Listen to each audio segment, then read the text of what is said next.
Another big challenge, another top-ranked team, but another opportunity for us to continue to see this program grow. I think a lot of the improvement obviously is hidden in the scoreboard result, but I see a lot of good things happening. I felt a different energy at practice today. I've been around a lot of football teams that have gone through some tough stretches in my career, and teams usually go one way or the other. You know, they usually start to do this, descend, or they accept the challenge and they start to ascend. And I think that you're going to see a football team here that continues to fight to get better, continues to fight to compete for better results on the field. I made a challenge to them on Sunday night, and what I saw today is they accepted that challenge. And, you know, what we're talking about right now in this building, so that you know, is measuring ourselves against ourselves. And measuring ourselves against our potential, measuring ourselves against our standard, our work ethic, our commitment. And I think, you know, people always talk about the process. I think that if you can't do that, if you're always looking at the result on the scoreboard and you're a team that has struggled in the past and is struggling, then it can become really, really debilitating for you. And emotionally, it can be really challenging. And what I saw today was a team that grasped that concept and is ready to just keep fighting. And I appreciate those guys for that. I've told you guys almost every time we've talked how much I appreciate the players on this team, and nothing's changed there. And today was just another reinforcement of that. So, hey, listen, NC State is a fantastic football team. When you watch them play, they don't have holes. They've got, you know, the preseason ACC Player of the Year at quarterback. They've got 2 running backs that are as good as you'll find in the country. You know, I haven't watched every team play, but they're certainly, as a tandem, as good as they get. They've got tight ends that they do a great job using, experienced receivers that have size and go up and high point the ball. And then they've got an athletic, physical offensive line. Defensively, they play that 3-down. They bring a lot of pressure. They play very fast. They know what they're doing. They're big, athletic. They're physical. You know, it's interesting when you can look at a defense and a corner is kind of the guy setting the tempo for their defense. But they're number 28.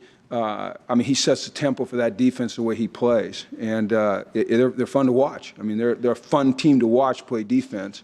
I'm not sure that Nick and Gordy and those guys would agree with me right now, but someone that appreciates good defense, they're fun to watch, and they're really solid in the kicking game. Watched the game that they had the other night.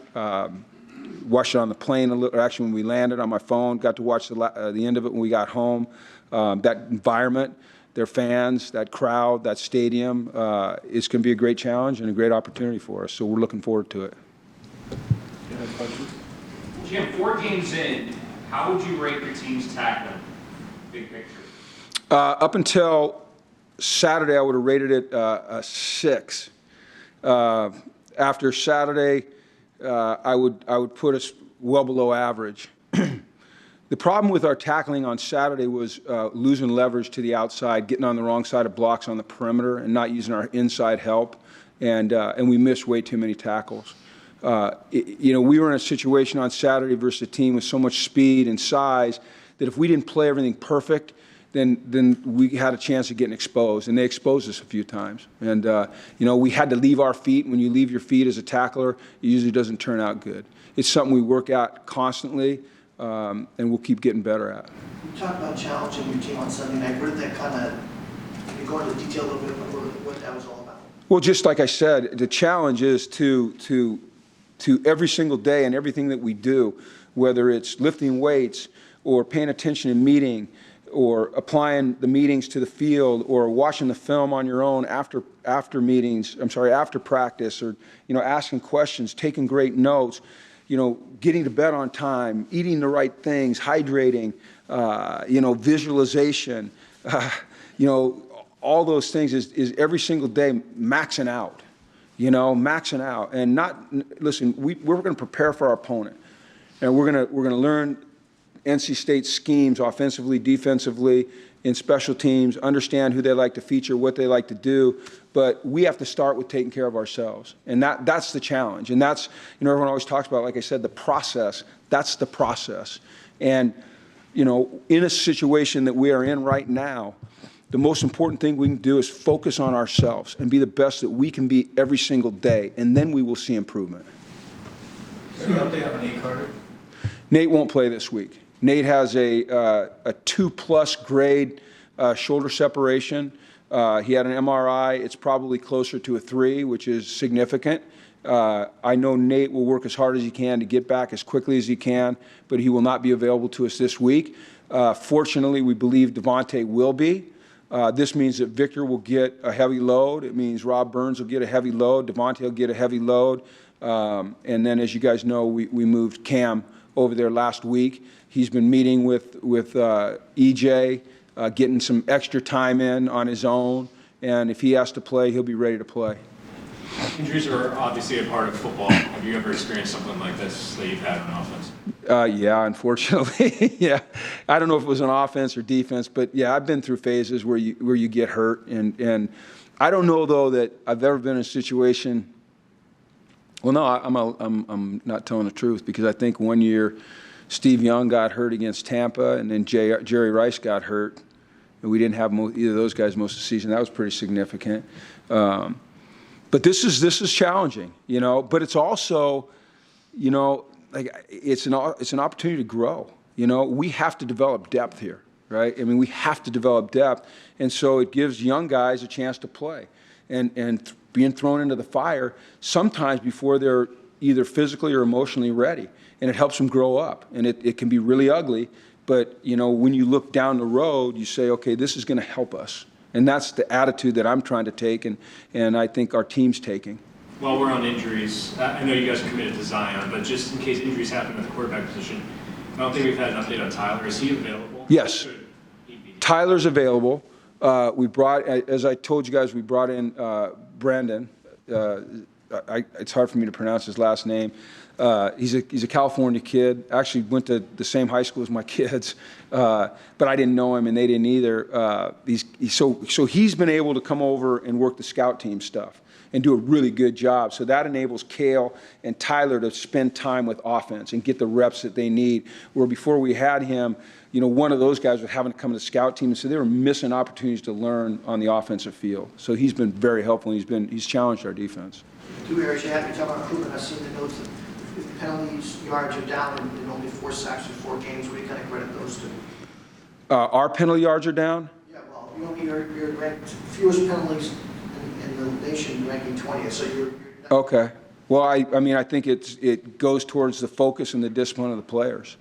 And then I think the sacks, you know, our offensive line, I think I started telling you guys this sometime during camp, that the surprise group to me was the offensive line. You know, I'd heard that, you know, coming here, you know, some different opinions on what that group was, and I think that they've done a tremendous job. I think, you know, Coach Samus has found the right combination of guys. I think they're really committed. He does a great job. And then they have a pride about them, you know, and they take a great deal of pride in their performance and taking care of the quarterback.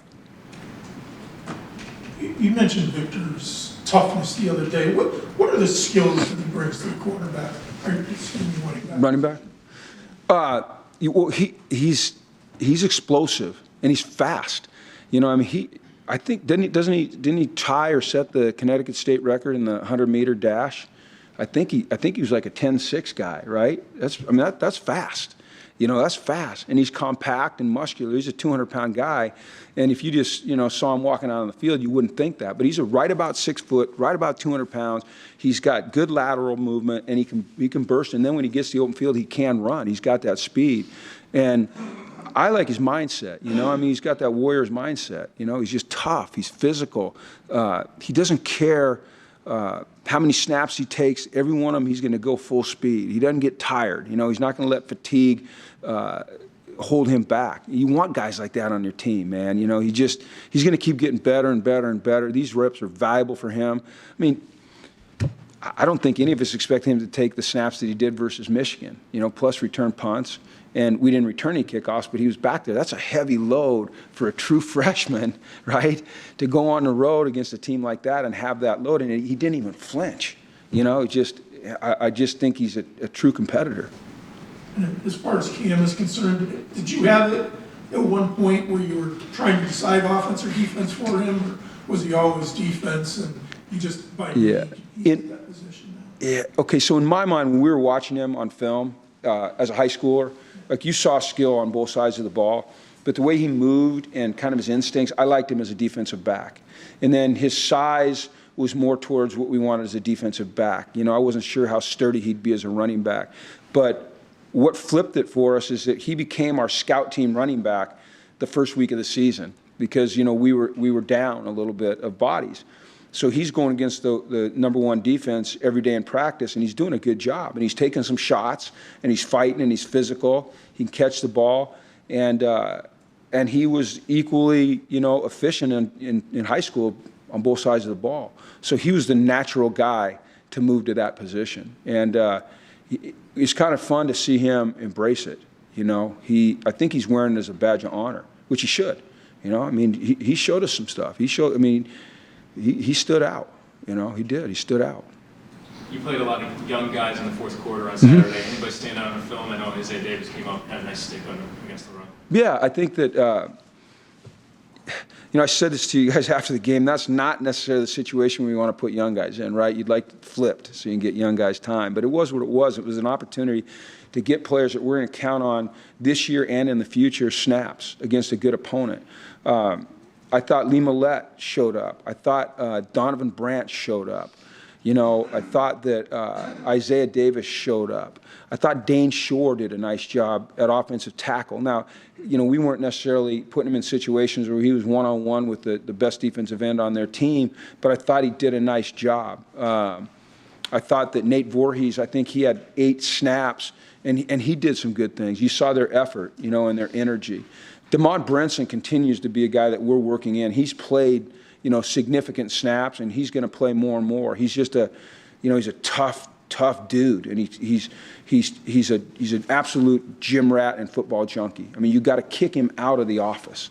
You know, he just always wants to be there. I'll walk in at 6 a.m. He's already in Coach Hilliard's office. So, getting those guys, Timothy Passmore played and actually showed some burst and some strike, and he's earned now a chance to play more.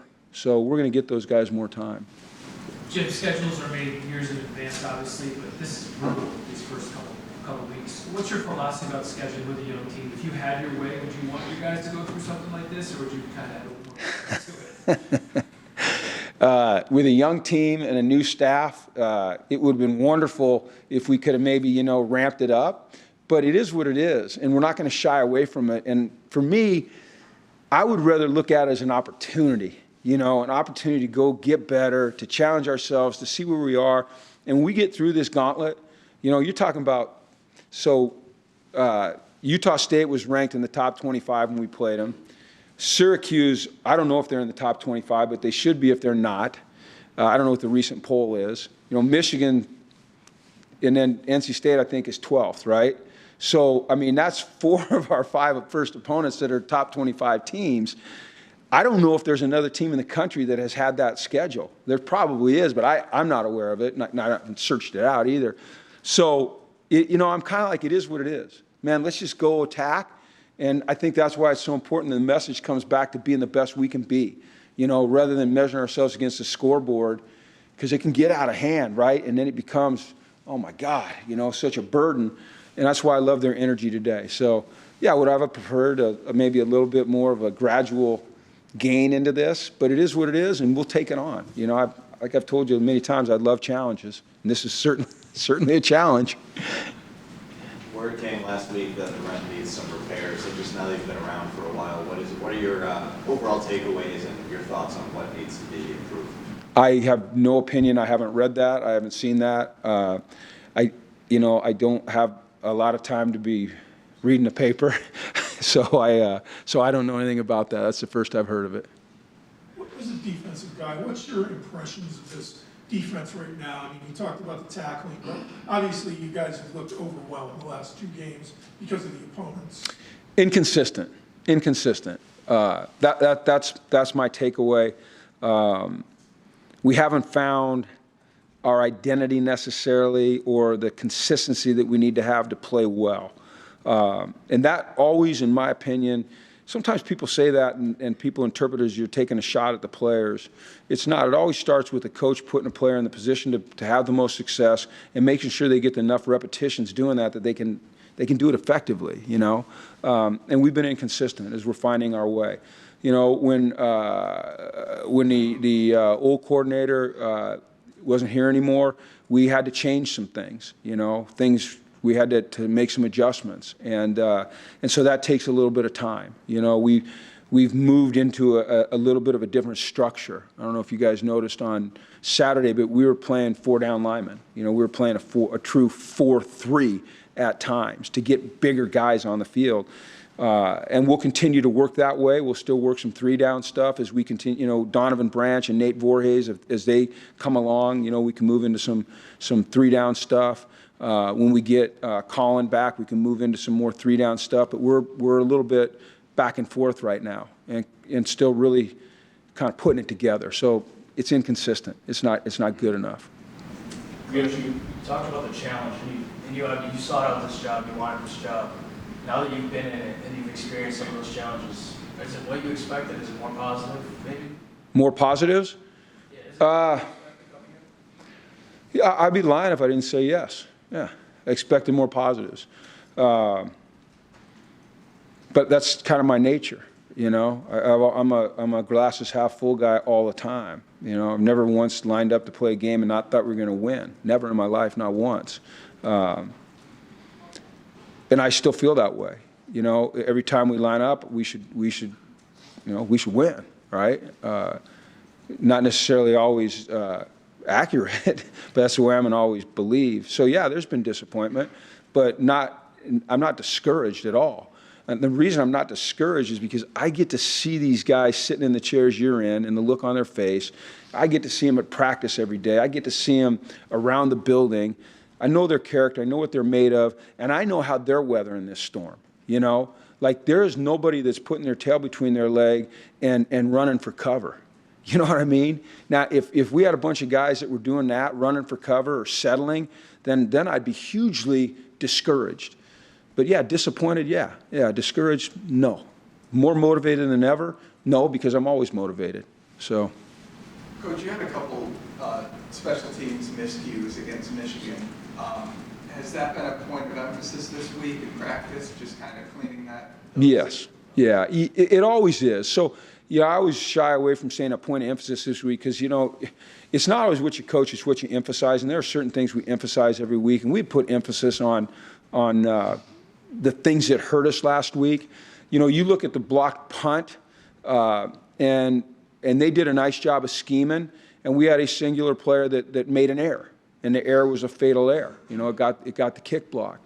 On the coverage unit, when they returned it for a touchdown, we missed 6 tackles, you know. So it wasn't necessarily scheme, maybe a little bit of scheme on the block punt. We could have done a better job.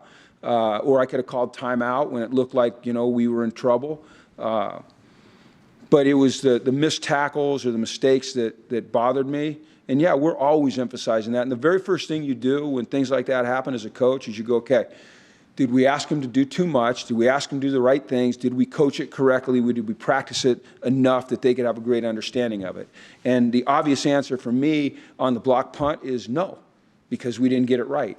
The missed tackles, you know, guys got to go down there and make plays. You know, we had, like I said, we had 5 guys there, and we didn't make a play on a guy. So, you know, you got to make plays. While you're looking ahead at the schedule, obviously a lot of things to look at and improve. You mentioned that the process was obviously going to take time, step by step was going to be part of what you went for. But despite the fact that you are 1-4. Not yet. No. 1 and 3. There you go. Yeah, I didn't want to get checked. But I do want to ask, how do you keep them focused in it? Because taking all those on the chin is not an easy thing to do. I would say this to you, and I think that's a great question, is fortunately, I don't have to keep them focused. And that's one of the things I keep talking about this group that is encouraging to me, is they stay focused. Now, I have to continue to present a consistent message to them each week, but guys like Jackson Mitchell and Ian Swinson and Christian Haynes and Jake Guidone and Durante and Eric and Dow, like, they're not going to let this team lose focus. They're not going to let this team get off the rails. Like, those are men. Like, they got integrity. It's important to them. And that mindset, that standard, they have to influence the locker room, and they're doing that. And I appreciate that with those guys. Coach, you said after the game, a lot of the advice you got was, keep focusing on building this thing the right way. Mm-hmm. What is the right way in your eyes? That's a good question now. Can you give me a second to think? The right way. All right, here's the right way. Is you commit to a culture, right? You commit to a way of doing things, not necessarily offense, defense, special teams, but a way that the building operates. The level of the standard that you set for everything that you do with regards to everybody that touches your program, and you never, ever, ever, ever one time compromise that standard, okay? It means that your attitude, your work ethic, your approach, your commitment is never influenced by anything other than trying to be the best, okay? You cannot ever be influenced by circumstance. Circumstance don't matter, okay? That's what losers do. Losers let their circumstance dictate their effort and their attitude. Winners don't. And so it's building that mindset into these players. That's, to me, what it looks like. And that's what we're going to do. And I'm going to say this, if you touch this program, then there is a standard at which you have to operate, or you are a part of the problem and not a part of the solution. When I say touch this program, I'm talking about every single person on this campus that touches this program has to rise to a level, or else we will not win. And that is the expectation, and you can never, ever, ever one time ever compromise that, because if you do, then you become ordinary. You got me going. All right, guys, take care.